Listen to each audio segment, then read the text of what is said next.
नमस्कार, मैं हूं मोनेश श्रीवास्तव और आप हैं इस वक्त एक्सपोज टाइम्स के साथ। अमन कबीर, अमन यादव, गोलू जो अपने नाम के साथ कबीर को जोड़े हुए हैं।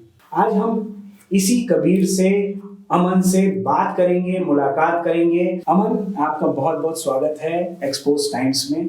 अमन, आप ऐसा काम कर रहे हैं जिसकी जितनी भी तारीफ की जाए कम है। कि लाइफ की, आपके समाज सेवा कार्य की कोई ऐसी घटना जो आपको काफी ज्यादा झकझोरती हो, काफी ज्यादा कष्ट देती हो, जैसे आपने माँ बेटा या बाप बेटे की कहानी बताई, ऐसी घटना जो आप ऐसे कई हर घटने में कुछ ना कुछ होता है। तो इसी प्रकार एक घटना तो भी बता रहे हैं। एक दादी थी, उनके 5 बेटे थे और दादी बीमार हुई, उनका एक बेटा ले आके फेंक दिया अस्पताल में निर्वश। और तभी एक कहा जाता है ना कि पत्रकार और पुलिस और जो सामाजिक होते हैं वो अपना काम करते लेकिन किसी को बताते नहीं। तो इसी तरह एक पत्रकार, महिला पत्रकार थी, उन्होंने देखा वो निर्वश पड़ी हुई थी, हमको कहे ए अमन तुमको दिखाई नहीं दे रहा है? तो हम गए और दादी को उठाए, भर्ती कराए, पता किया तो उनके घर वाले दूसरे दिन आए तो गायब हो गए। फिर 1 महीना बाद वही दादी आती है तो नर्स बोली ए अमन, अरे देखो ये आई है तुम्हारी दादी। हमको क्या हुआ? तो कहे अरे बच्ची चावल खिला रहा, तो उनको चावल और खिला दिए। फिर उसी रात में उनके पास गया, पानी पिलाया और वो फिर सुबह जब मैं गया तो देखें कि जिस बेड पर दादी और रहवे नहीं की, तो हमें लगा फिर कोनो बेटा ले गए होंगे। तो फिर हमें पता चला कि दादी डेथ कर गई। पुलिस के पास गया, पुलिस से मैं कहा कि इनके 4 बेटे हैं। अब देखिए आज के समय में चारों बेटों का पता किया, 2 बेटे बनारस और एक दिल्ली, एक लखनऊ। तो मैं गया, एक बेटा जो बनारस में था तो उसके पास गया, कहेगी तो हमको किसी ने बताया कि वही बेटा है। हम गए, हम कहे आपकी माताजी का निधन हो गया। तो कह रहा है कि अरे हमारी माताजी तो 5 साल पहले मर गई। अरे झूठे कह रहे हैं। तो फिर वहां से हम चले आए। फिर एक लड़के के बारे में उसके यहाँ कहे, अरे तो वो कहा कि अरे वो हमसे मतलब नहीं, हमसे चाहिए, हमारी माताजी तो कई साल पहले उनकी माताजी है। तो फिर अब वो दोनों पुलिस के माध्यम से वो दोनों लोग आए। अब समझ लीजिए कि एक तरफ कह रहे कि मेरी माँ नहीं है, एक तरफ उस माँ के कान में जो सोने का बाली था वो निकाल करके कागज में करके चौपुत्ता मार के रख लिए और कह रही है मेरी माँ नहीं है।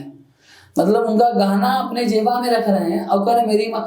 और उनका अंतिम संस्कार कराने के लिए रात को 1 बज गया, 24 घंटा लग गया।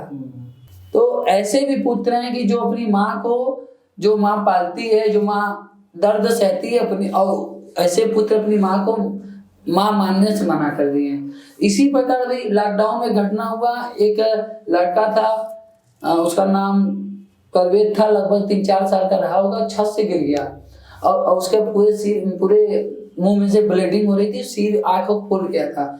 और उसके माँ और पिता के पास पैसा नहीं तो लेके भटक रहे थे। तो किसी ने फोन किया तो हमें ट्रामा सेंटर से सूचना आई, तो पहुंचे, पता हुआ सिटी स्कैन और एक्सरे नहीं हुआ है। तो सिटी स्कैन और एक्सरे का पैसा भी मेरे पास नहीं था। तो पैसा घर अपनी मम्मी से बोले, मम्मी कुछ पैसा रखी हो? तो कहीं हाँ। तो कहेंगे 5000 दो। 5000 रुपया ले गए, सिटी स्कैन एक्सरे करा दिए। सुबह हो गया, डॉक्टर नहीं देखे, डॉक्टर के पास हमको सर आप देख लेते। तो वहाँ ट्रामा सेंटर के डॉक्टर हमको बंधक बना दिए, गाली गलौज। हम ऐसे ही नॉर्मली जाते हैं, कहें तुम्हारे बाप का हॉस्पिटल है। कभी डॉक्टरों का विरोध, पुलिस का विरोध, समाज का विरोध, सबका विरोध झेलना भी पड़ता है। सबके साथ मिलकर कार्य करना होता है।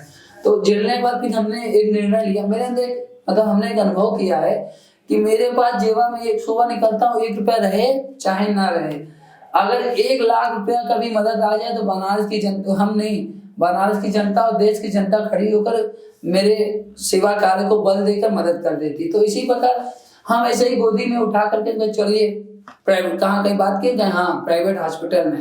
हमने कितना खर्चा के 10 से 15 हजार बोल रहा था। हम लोग के पास पैसा नहीं है तो हम लोग ऐसे आ गए, बच्चा का जान बचा दो। तो हम लोग चलिए लेके चलिए, हम कराते हैं, चलिए।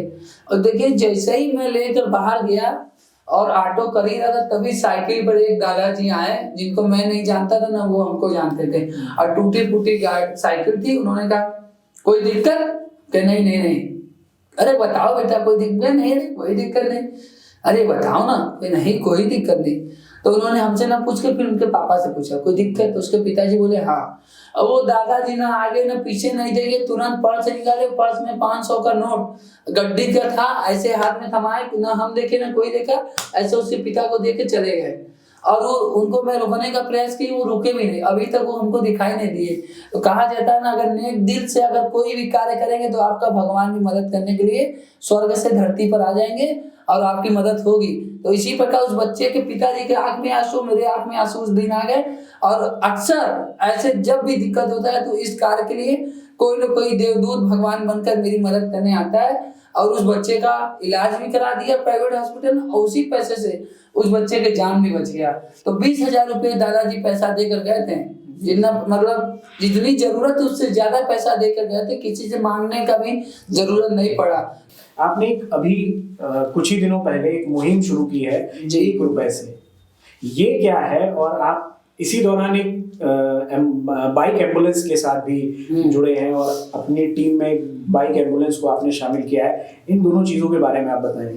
₹1 मुहिम ये है कि जैसे अगर कोई ₹1 मतलब कहा जाता है ना, हमसे भी मदद ले लो, तो ये ₹1 मदद एक गरीब से लेके एक हाईटेक व्यक्ति भी जो बड़ी बड़ी मोहल्लों में रहते हैं वो भी दे सकते हैं। ₹1 मतलब छोटा सा, और इस ₹1 से किसी जरूरतमंद का अंतिम संस्कार कराना, किसी जरूरतमंद का इलाज में यथासंभव मदद करना, किसी जरूरतमंद का बच्चे का पैसा नहीं, एडमिशन में अगर फीस कम हो रहा है तो फीस जमा करना यथासंभव, किसी जरूरतमंद का रक्तदान देना है तो बहुत बड़ा कुछ ऐसे ब्लड होते हैं जिनके चार्ज भी लगते हैं, सरकारी चार्ज, तो अगर वो किसी दूर दराज के राज्य के होते हैं, जिले के होते हैं, उनके पास पैसे नहीं रहते, ऐसे लोगों के रक्तदान के लिए भी चार्ज देना।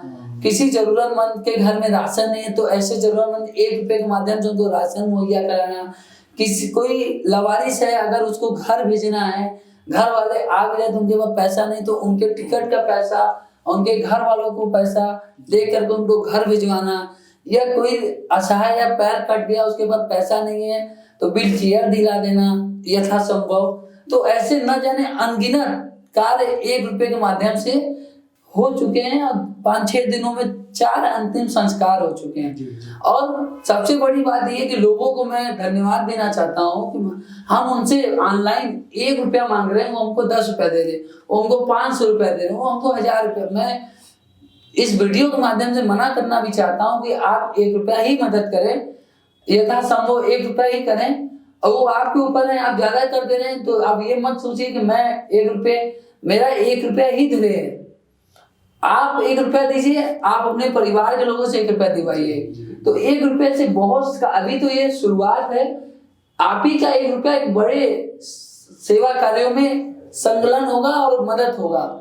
इस ₹1 से बाइक एम्बुलेंस में मदद कराना। बाइक एम्बुलेंस अलग तरीके की है। ये बाइक एम्बुलेंस जैसे हमारे घर में मेरी मम्मी है, हम बीमार हो जाएंगे तो मेरी मम्मी मेरा भाई हमें अस्पताल पहुंचा देगा, लेकिन जिनका दुनिया में कोई नहीं है, ना माँ है ना बाप है, रह कर भी कोई नहीं यहाँ है, तो ऐसे लोगों को पहुंचाने के लिए ये बाइक एम्बुलेंस, लावारिस असहाय लोगों की सेवा के लिए बाइक एम्बुलेंस, ये पारिवारिक लोगों के लिए है। लेकिन जब पारिवारिक लोग उनकी मदद नहीं करेंगे तब ये बाइक एम्बुलेंस उनके लिए खड़ी रहेगी 24 घंटे। लेकिन ये बाइक एम्बुलेंस लवारिस और असहाय लोगों के लिए। और ₹1 मुहिम हमारे गूगल पे, फोन पे के माध्यम से, आपके माध्यम से भी लोगों से कहना चाहूंगा, 8687553080 आपका ₹1 अनगिनत सेवा कार्यों में मदद करेंगे।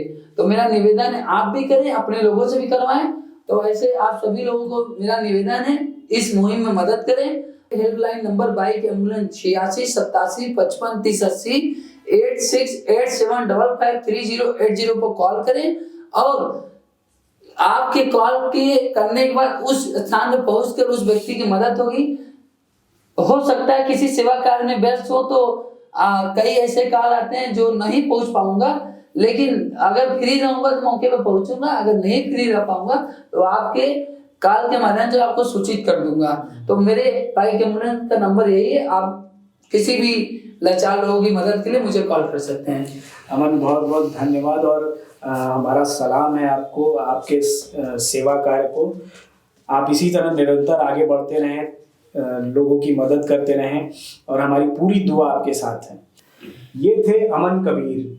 कबीर के नाम को किसी ने बनारस में चरितार्थ किया है तो आज का ये युवा है जो अपने सेवा कार्य से लोगों का दिल जीत रहा है, लोगों की मदद कर रहे हैं, लोगों की जान बचा रहे हैं, लोगों को उनके परिवार गंतव्य तक पहुंचा रहे हैं और ये निरंतर जारी रहेगा। और हम आशा करते हैं कि इनकी मदद कार्य में जो और लोग मदद करना चाहते हैं वो इनसे जुड़ते रहें।